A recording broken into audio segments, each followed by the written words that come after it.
I am forever telling myself, don't get involved in all the rumour, transfer deadline nonsense. Try to stay out of it until they're holding up the shirt. Take no notice, they're not your player. And whilst they're still in the club, again, take no notice of the noise around it. But I found myself really getting roped into it this season. And I guess because of all the... It's been a real roller coaster, hasn't it, the last couple of months, right? So, season was a nightmare with us not winning, not getting anywhere in the Premier League. 17, God, bleeding dog. 17 in the league and 22 defeats and all that. That was really, really difficult. Winning the Europa League, massive achievement. You know, something I wasn't expecting. And the outpouring of feeling was crazy, absolutely crazy. The trophy open top bus thing was give you goosebumps and made me feel quite emotional watching it. And then along comes Daniel Levy with his stomping boots and stomps all over my expectations. You know, you've got Ange coming out with a drop the mic moment of season 3 is always better than season 2, and I was pumped, really pumped for it, thinking, right, okay, now Daniel Levy, you've got nowhere to go, right? You've got nothing else to do. You now have to back this manager. He's delivered a trophy, he's delivered Champions League football. Now you have to do the right thing, back the manager, spend the money, give him the tools to achieve. You said yourself that well, I'll come to that. So at that point I'm thinking, can't sack him, he's got to now, you know, really do the right thing, get the players in. So then they sack Ange. Okay, fine, that's the way it is. 17th in the league, not great, blah blah blah, get all that, understand it all. But then he comes out with the cry of, we have to compete on all 4 fronts. You know, we can't just win a trophy. I'm like, what? We just waited 17 years for that. We can't just win a trophy. No, we can't, Daniel. We can't just win a trophy, because if we could, we would have been winning them over the last 25 years, and we haven't been. So then all of a sudden I'm thinking, okay, you're saying you want to compete on all fronts, and you're saying you want to win the Premier League, you want to win the Champions League. Okay. And then they brought in Thomas Frank, and I'm thinking to myself, okay, Thomas Frank is a decent manager, right? He's got a bit of credibility. He's good at coaching young players. He's good at bringing players through, developing, and all the rest of it. But that's still not going to be enough, is it? That's still not going to be enough to win the Champions League, compete in the Premier League, and compete in the cups. It's not going to be that. It's not going to be that easy. So I think he's still going to have to spend some money, right? You have the PR interview with Ventukasham and Daniel Levy slapping each other's backs and talking about their love of wine and how strong, you know, their work ethic is and all the rest of it. Get all that, you start to build it up, want to win the Premier League, want to win the Champions League, bringing in someone who can help develop the players and bringing the tactics and the nous to change things in games and stuff, because big concern with Ange was he just stood there with his hands in his pockets. So understand all of that, and then nothing happens, nothing going on, not hearing anything, and then out of the blue, Muhamed Besic is coming to Tottenham, one of West Ham's best players, young player, dynamic, lots of ball control, strong on the wing. It's a position we need to strengthen. Bring him in, £55 million, bosh, done deal. Where did that happen? And in the midst of all of that, you then get here we go, Morgan Gibbs-White. And I'm like, whoa, hold on a minute, 60 million Morgan Gibbs-White, release clause activated, that's it, we're on a roll now. Talk about Adam Wharton, talk of a takeover, talk of naming rights, Daniel Levy stepping down, but non-football related. And then there we are 2 weeks later, nothing. Not a bean, not a sausage, not a whisper. All I'm getting now is link after link after link after link. Paulinho, Rodrigo, the guy from Bournemouth, Harvey Elliott, you know, you name them, we're linked with them. Vissa, you name them, we're linked with them. And yet, all we're getting is absolute radio silence from the club in terms of what that actually looks like. You know, no news about Morgan Gibbs White. And I understand legalities and that, where they may be talking about it and all the rest of it with Nottingham Forest and all that. But at the same time as that, surely all these other things must be going on. Surely, if Morgan Gibbs White is a target, he can't be the only target. Surely we are looking at other things at the same time. So here we are. You know, you've got this massive high of winning the trophy, you know, the parade, then the sacking of Ange, then you know the ambition from Levy and Ventukesham. Then you're bringing in, you know, a new manager and all the rest of it, and it just feels to me like here we go again. This is exactly why I wanted Ange to stay and do season 3. Was because I didn't want this constant merry-go-round of manager comes in, assesses the squad, decides do we need to keep some, odd player maybe, whilst he assesses, and maybe have a look at the next window. And then the next window will be difficult because it's January, and then it'll be the next window, and it'll be, well, you know, it's looking a bit dodgy. You know, we need to see where we can go and where we can strengthen. And it's just that same old merry-go-round every season. Same old Daniel Levy, same old Tottenham Hotspur board. And now we are back to no expectations for the season. What are we expecting for this season? Are we expecting to win a trophy?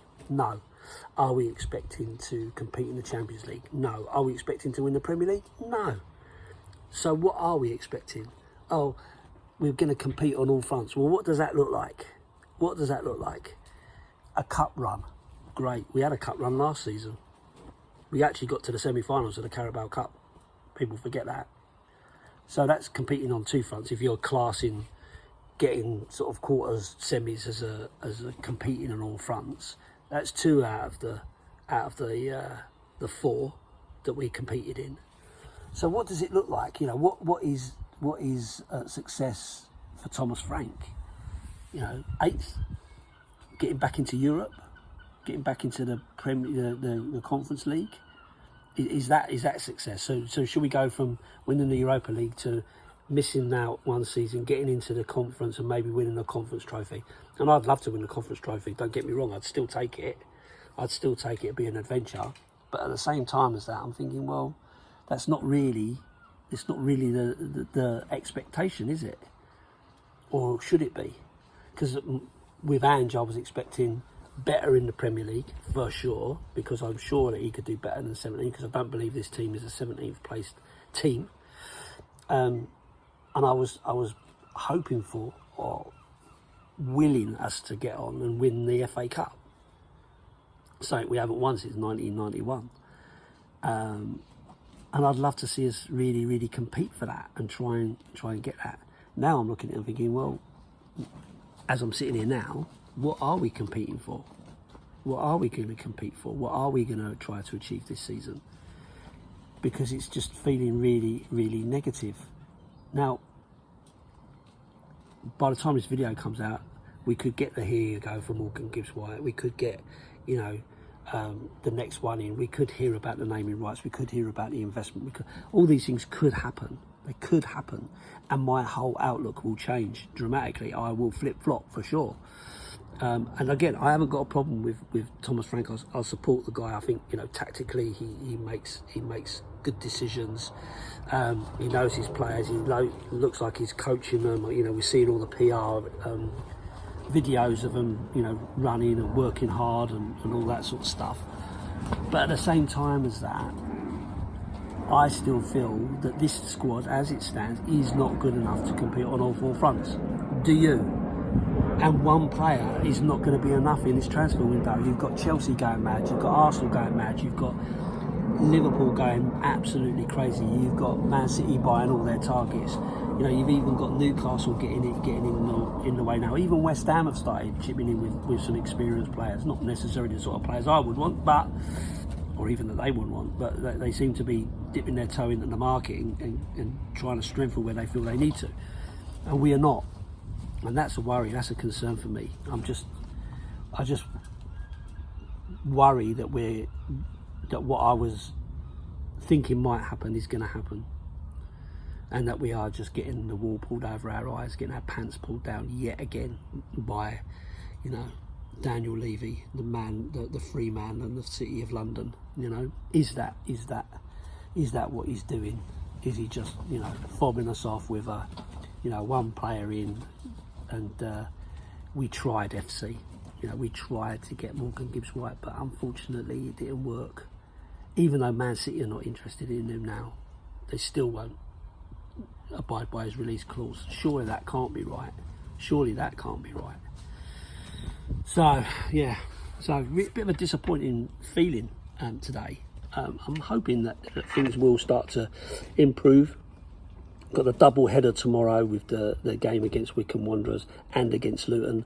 So they're going to put out probably 2 full teams and some infill for some of those minutes. Give everybody a real good run out and see what they can do. Give Frank a better idea of what his players can do, which players he wants to keep, which ones he doesn't want to keep, all that kind of stuff.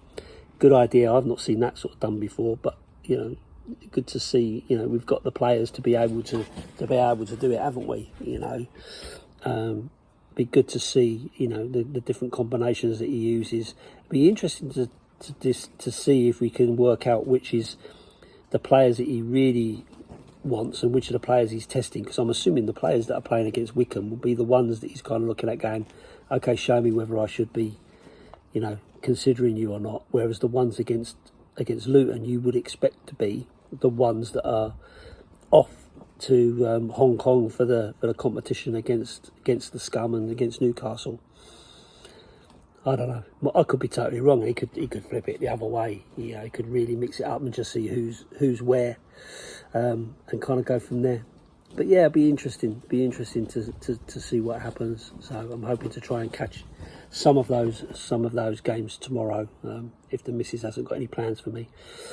But yeah, so I'm sorry if this is a bit of a disappointing video or a bit of a downbeat video, but I'm just not sure that whether I'm being mugged off and sucked in or not.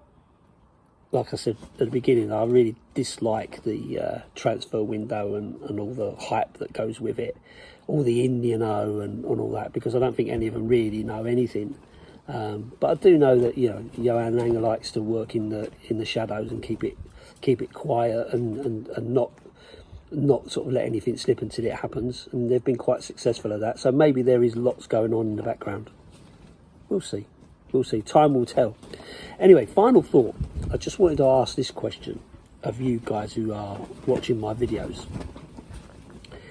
Would you prefer me to do my videos as a live stream rather than just making a video? Or would you like me to do a regular live stream, maybe on a Friday afternoon, something like that, where you could kind of interact at the same time? I did think about doing that today for this video. Seems to be the in vogue thing to do. Lots of people are doing lots of the live streams. I'm just not sure whether that's what viewers of my channel would like to see. And I guess the other question is, do you think I should be a bit more professional with this? You know, does having, you know, proper thumbnails make a difference? Does having intros make a difference? Is that something that you guys would expect from a YouTube channel? I don't do any of that kind of stuff. I just come on, talk about how I feel, and then hope that people interact with me and tell me whether they agree with me or disagree with me. So I'm not sure whether I really want to do all that stuff, but I'm just wondering whether that's what you would expect from me as a content creator. Is that the right thing to do? And again, is the live stream the right thing to do? Is that something you would want from me? But anyway, you know, let me know your views, and we'll go from there. One last thing: if you don't subscribe, can you please subscribe? Because apparently you need to have the subscriber count to get the algorithm working in your favour. And 60% of the people that watch my videos don't subscribe to the channel. It don't cost you anything. So if it don't cost you anything, what's the problem? If you're going to watch anyway, at least it will let you know as soon as I post a video. So anyway, thanks for watching, and I'll see you on the next one. And as always, up the Spurs.